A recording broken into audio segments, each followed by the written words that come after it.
আয় আমার বাবাজি সোনামানিকেরা বাবারো, আমার আপনার নবী সাল্লাল্লাহু আলাইহি ওয়াসাল্লামকে মহান আল্লাহ পাক এত পাওয়ার দান করেছেন। হালিমাতুস সাদিয়া সহ তার স্বামী সহ যখন আপনার দুর্বল উটনির উপরে আপনার কিনা আরোহণ করেছেন, দুর্বল উটনি সবল করে দেয়। জোরে বলুন।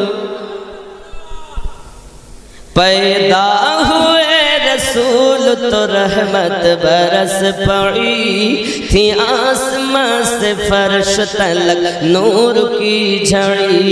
दाएं हलीमा गोद में लेकर जो चल पड़ी, बीमार ऊँटनी में अजब जान पड़ गई।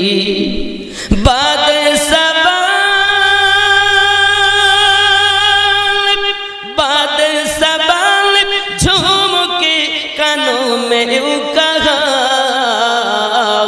हय अला सलाह हय अलल फलाह, इरशाद की बिरिया है ये फरमान मुस्तफा, हाँ फरमान मुस्तफा। हय अला सलाह हय अलल फलाह। इस्लाम के आलम को उठाया हुसैन ने, क्या बातिल के आगे सर न झुका या हुसैन ने। क्या चीज़ है नमाज बताया हुसैन ने, सजदे में अपने सर को कटाया हुसैन ने।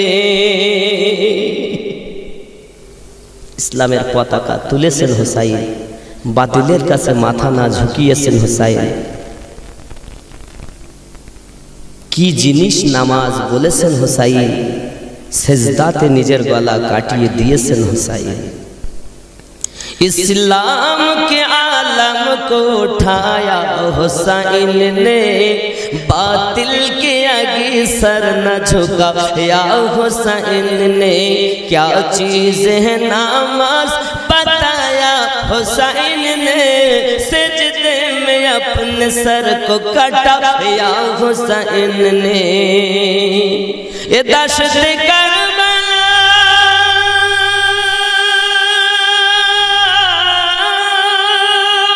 ये दशत करबला से अभी आती है सदा।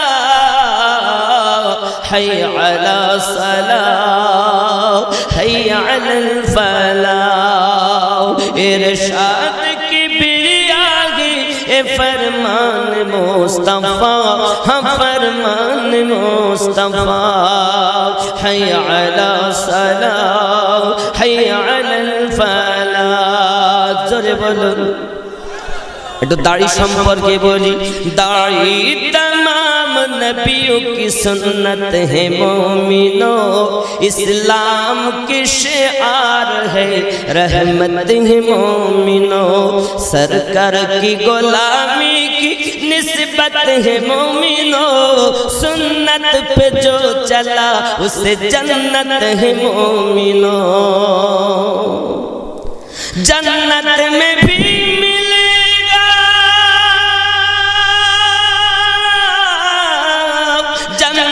में भी मिलेगा उसे कुर्बे मुस्तफा। हय अला सलाह हय अलल फलाह। जोरे बोलुन, आरो जोरे बोलुन। আমার রাসূলের মিরাজ, मिराज रूह अहले बसीरत नमाज है, अफजल तरीन शक्ल सादत नमाज है। मेरे नबी की आँखों की ठंडक नमाज है, मोमिन के वास्ते तो अलामत नमाज है।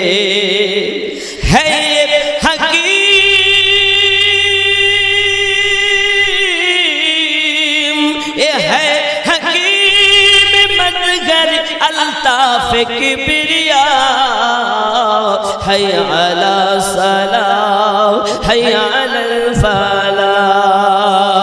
अल्लाहुम्मा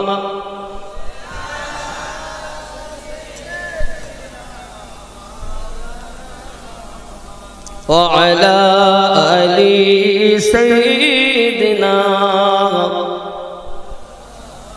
হালিমাতু সাদিয়া রাদিয়াল্লাহু তাআলা আনহা আমার রাসূলের পাককে নিয়ে রওনা দিয়েছেন বাবা টুক টুক টুক টুক করে চলে যান বাবা এত জোরে যাচ্ছেন ওই সওয়ারিটা বাবা এত জোরে যাচ্ছেন আগে যারা এগিয়ে গেছে যখন আমার নবী মক্কা শরীফে জন্ম নেয় ওই দিন আরো 16 জন বাচ্চা ওই মক্কা নগরে জন্ম নেয় প্রত্যেক বাচ্চার নাম রাখা হয়েছে মুহাম্মদ প্রত্যেক বাচ্চার নাম রাখা হয়েছে মুহাম্মদ কিন্তু মুহাম্মদুর রাসূলুল্লাহ শুধুমাত্র একজন জোরে বলুন সুবহানাল্লাহ এই সব আপনার মহিলা পুরুষেরা এরা অন্য বাচ্চাগুলোকে নিয়ে যায় আর হালিমাতু সাদিয়া আমার দয়াল নবীকে নিয়ে চলে যায় মনে করুন হাসনাবাদ টু শিয়ালদা লোকাল ক্যানিং থেকে আপনার কিনা দেখা গেল শিয়ালদা লোকাল বারুইপুর থেকে শিয়ালদা বনগাঁ থেকে শিয়ালদা লোকাল ট্রেন আমার আপনি এবার দ্রুতগামী যদি যেতে চান রাজধানী ধরুন দুরান্ত ধরুন টফিস কম দ্রুত যাবে লোকালে বর্ধমান যেতে 2.5 ঘন্টার উপরে সময় লাগে বাবা কিন্তু আপনি যদি দেখা যায় রাজধানী অথবা দুরান্ততে যান 15 ঘন্টা আবার এখন একটা ভালো ট্রেন দিয়েছে বাবা বালুরঘাট কলকাতা এ তো 15 ঘন্টায় বর্ধমান পৌঁছায় বোঝা গেল হালিমাতু সাদিয়া রাদিয়াল্লাহু তাআলা সমস্ত সওয়ারগুলো যারা আগে গেছে তাদেরকে ফেল করে রাজধানী দুরন্তর মতো দূরতে এগিয়ে যায় সবাই হালিমাকে দেখে আর বলে হালিমা গো তুমি কি তোমার উটনিটা পাল্টিয়ে দিয়েছো হালিমাতু সাদিয়া বলে না না না না আমি আমার উটনিটা পাল্টাইনি আমার দুর্বল উটনিটা সবল হয়েছে এই বাচ্চাটার ওসিলাতে হালিমাতু সাদিয়া কোলে বাচ্চাটাকে দেখে হালিমাতু সাদিয়ার উটনি দ্রুত চলে যায় তারা এক ঝলক দেখে তাদের মনের স্বাদ মিটেনি তৃপ্তি মিটেনি হালিমাতু সাদিয়া দূরে চলে গেছেন এমনকি বাড়ি পৌঁছে গেছেন একে অপরের সঙ্গে বলা বলি করে পৃথিবীর জমিনে যদি আমাদের মনের স্বাদ মিটাতে হয় বাচ্চাটাকে নয়ন ভরে দেখতে হবে হালিমাতু সাদিয়ার করে বাচ্চাটাকে যখন দেখি পূর্ণিমা চাঁদের থেকেও যেন ওই বাচ্চাটা ঝলমল করতেছিল চলো চলো চলো চলো সবাই মিলে হালিমাতু সাদিয়ার বাড়িতে চলে যাই বন্ধুরে আমার পূর্ণিমা চাঁদের থেকে আল্লাহ পাক আমাদের নবীকে সুন্দর বানিয়েছে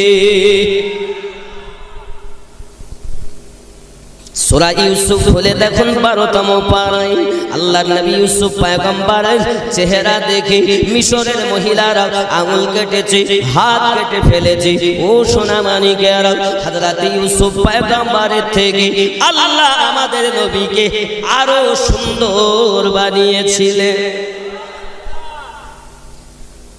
ইউসুফ নবী তো আমাদের নবীর সাদকাতে ওসিলাতে হয়েছে নইলে তো ইউসুফ নবী থাকতেন না ইউসুফ নবী যখন কুয়া থেকে উদ্ধার পায় আমাদের নবীর নূরের বরকতে উদ্ধার পায় ওগো আমার সোনা মানিকেরা আপনি কি জানেন না পৃথিবীর জমিনে আল্লাহ পাক সবথেকে সুন্দর নবী বানিয়েছেন আমাদের নবীকে বানিয়েছেন সেই নবীর উম্মত হয়ে আমরা শুকরিয়া করি আল্লাহর ওই নবীর উম্মত হয়ে আর আমরা মিথ্যা কথা বলবো না আর আমরা মদ পান করব না আর আমরা সুদ খাবো না আর আমরা দাড়ি কাটবো না ওগো বাবাজি সোনা মানিকেরা বড়ালি এলাকার যুবকেরা যদি কেউ মদ খেয়ে মসজিদে যায় আমরা কি করো মদ খেয়ে যদি কেউ মসজিদ যায় এই বেরি তাড়াতাড়ি ঢুকিস না যায় গেটের কাছ থেকে মদ খাওয়া কি মদ খাওয়া সুদ খাওয়া সুদ খেয়ে যদি কেউ মসজিদে যায় কি করি পাশে বসিয়ে গল্প করি প্রয়োজনে হলে তাকে মসজিদের সেক্রেটারি বানিয়ে দেই আপনি মনে করছেন আপনার মুখ দেখে কথা বলছি না এটাই বাস্তব মদ খাওয়া হারাম, সুদ খাওয়া হারাম। মদ খেয়ে গেলে মসজিদে ঢুকতে দেব না, কিন্তু সুদ খেয়ে গেলে আমরা সেক্রেটারি বানিয়ে দেব। ওগো আমার সোনা মানিকেরা, এই কি কোরআনের বিধান ছিল? এই কি আমার রাসূল পাকের নীতি ছিল? এই কি সাহাবীদের আকীদা ছিল? এই কি ওলি আল্লাহদের আকীদা ছিল? না না না না না, আমরা মুখে যতই বলি না কেন আমরা ওলি আল্লাহ ভালোবাসি, ভিতরে কিন্তু সব ভুল। কি ঠিক না? তাই সুদ খাচ্ছে না, খাচ্ছে না। ওগো আমার যুবকেরা, সোনা মানিকেরা, আপনারা জলসা দিয়েছেন, খুবই ভালো কথা। একটু এগিয়ে চলুন। দয়াল নবী মুস্তাফা সাল্লাল্লাহু আলাইহি সাল্লামকে দেখি কেন বা আরবের মহিলারা বলবে না? কেন বা ওই মক্কা নগরে জমিনে কথা বলবে না? কেন বলতেই তো হবে। আমার নবীকে আল্লাহ অতি সুন্দর বানিয়েছে। আল্লাহ রাসূলের সাহাবী আনাস রাদিয়াল্লাহু তাআলা আনহু একবার আমার নবীজিকে দাওয়াত দিয়েছেন। হযরত আনাস রাদিয়াল্লাহু তাআলা আনহু আমার নবীজিকে সঙ্গে করে নিয়ে যান। আনাস রাদিয়াল্লাহু তাআলার মা দরজায় দাঁড়িয়ে আছেন, দরজায় দাঁড়িয়ে আছেন। আনাস বলেন, মা আপনি বাইরে দাঁড়িয়ে আছেন, আর একবার আকাশের দিকে তাকাচ্ছেন, আর একবার রাসূলে পাকের দিকে তাকাচ্ছেন কেন? রাত বাবা আমার, রাতের বেলাতে আমার দয়াল নবী গেছেন, আকাশের চন্দ্রের দিকে একবার দেখি, একবার আমার নবী পাকের দিকে দেখি। আনাস বলে, মা ব্যাপারটা তো ব্রেনে ঢুকলো না। আনাসের মা কাঁদে আর বলে, বাবা আনাস, আমি এই জন্য নবী পাকের দিকে তাকাই, আর এই জন্য আকাশের চন্দ্রের দিকে তাকাই। আমি তোমার মা চিন্তা করি আকাশের চন্দ্রটা দেখতে সুন্দর না আমার নবী দেখতে সুন্দর? ওগো বাবা আনাস, আল্লাহর কসম করে বলি, পূর্ণিমার চাঁদে তো দাগ রয়েছে, কারণ এই দয়াল নবী চাঁদটাকে দ্বিখণ্ডিত করে দিয়েছিলেন। বাবা আনাস, চাঁদে তো দাগ রয়েছে, কিন্তু দয়াল নবীর চেহারাতে কোনো দাগ নাই। আমি তোমার মা সাক্ষী দেই, পূর্ণিমা চাঁদের থেকে আল্লাহ আমাদের নবীকে আরো সুন্দর বানিয়েছে। সেই নবীর উম্মত আমাদের জীবন ধন্য, ওই রাসূলের উম্মত আমরা আল্লাহ শুকরিয়া জ্ঞাপন করি, কারণ এই নবীর মতো নবী আর জগতে হবে না। এই সোনা মানিক আরো হাদিস করলে পাওয়া যায়। আমার দয়াল নবীর বিবি আম্মা আয়েশা রাদিয়াল্লাহু তাআলা আনহা একদা সুচ সেলাই করতে করতে হাত থেকে সুচ পড়ে যায়। ও আমার সোনা মানিকেরা, এমনি সমাতে সুচটা যখন পড়ে গেল এবং ধাগা থেকে ছাড়িয়ে গেল, অন্ধকার, অসুবিধা হয় সুচ পেতে। এমন সময় আমার দয়াল নবীও ভিতরে আসলেন, আর এত সুন্দর চেহারার জ্যোতি আম্মা আয়েশা রাদিয়াল্লাহু তাআলা আনহা বলেন, আমি আয়েশা ওই সুচটাকে পেয়েছি আমার দয়াল নবীর চেহারার জ্যোতিতে, অন্য কোনো আলো আমার লাগেনি, অন্য কোনো আলো লাগেনি। আমার দয়াল নবীর চেহারাতে ওই নূরের জ্যোতিতে আমি আমার সুচ খুঁজে পেয়েছি। শুধু সুচ খুঁজে পাই নাই, এত জ্যোতি, এত জ্যোতি। ওই সুচের পিছনে আমি আয়েশা ধাগা পরিয়ে নিয়েছি। আমি আয়েশা সাক্ষী দেই, পূর্ণিমার চাঁদের থেকে আল্লাহ আমার নবীকে সুন্দর বানিয়েছে। ঠিক কি না বন্ধুরে? বাবারে, সোনা মানিক আমার, ওই নবীকে আপনি চিনলেন না কেন? ওই নবীকে গাছে চিনেছি, ওই নবীকে মাছে চিনেছি, ওই নবীকে বাঘ চিনেছি, ওই নবীকে হরিণী চিনেছি, ওই নবীজিকে পৃথিবীর জমিনে অবলা জীবেরা চিনেছি।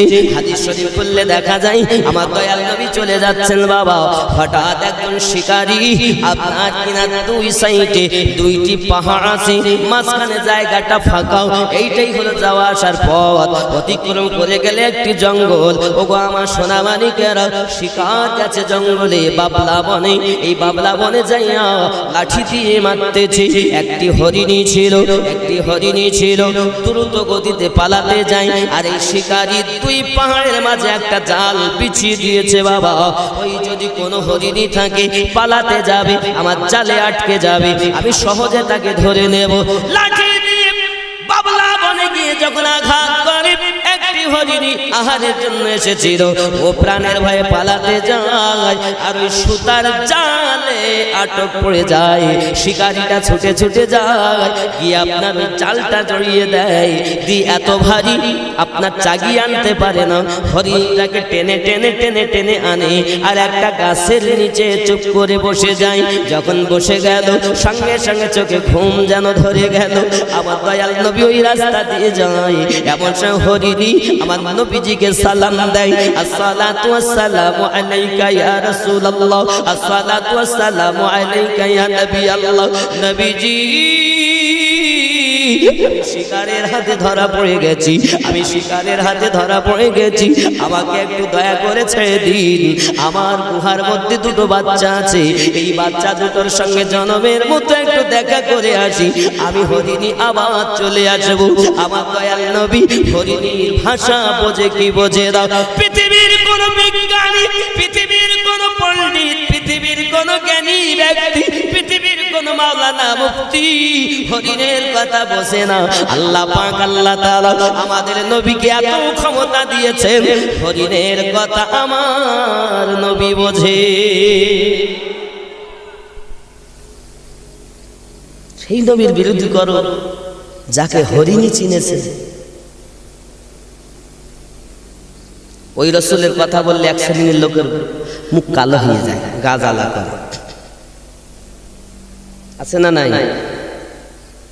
আমার আব্বাজি সোনা মানিকেরা খুব ভালো করে বুঝুন, আমার দয়াল নবীজি সঙ্গে সঙ্গে হরিণীটাকে ছেড়ে দিলেন। যেই না ছেড়ে দিয়েছেন সুতার জালটা ধরে আমার নবী দাঁড়িয়ে আছেন, এমন সময় হরিণী পালিয়ে যায়, ছুটে যায় ছুটে যায় ছুটে যায়। রাখাল যিনি শিকার ছিল সেই ব্যক্তির ঘুম ভেঙে গেল, যেই না চোখ খুলে দেখে একজন সুতোর জাল ধরে দাঁড়িয়ে আছে। কে আপনি? উনি বলেন আব্দুল্লাহ ইবনে মুহাম্মদ সাল্লাল্লাহু আলাইহি ওয়াসাল্লাম। আমার হরিণী কই? বলে আমি ছেড়ে দিয়েছি। পাগল হয়ে যায়, হরিণী ছেড়ে দিয়েছে মানে কত কষ্ট করে ধরলাম, আর আপনি ছেড়ে দিলেন।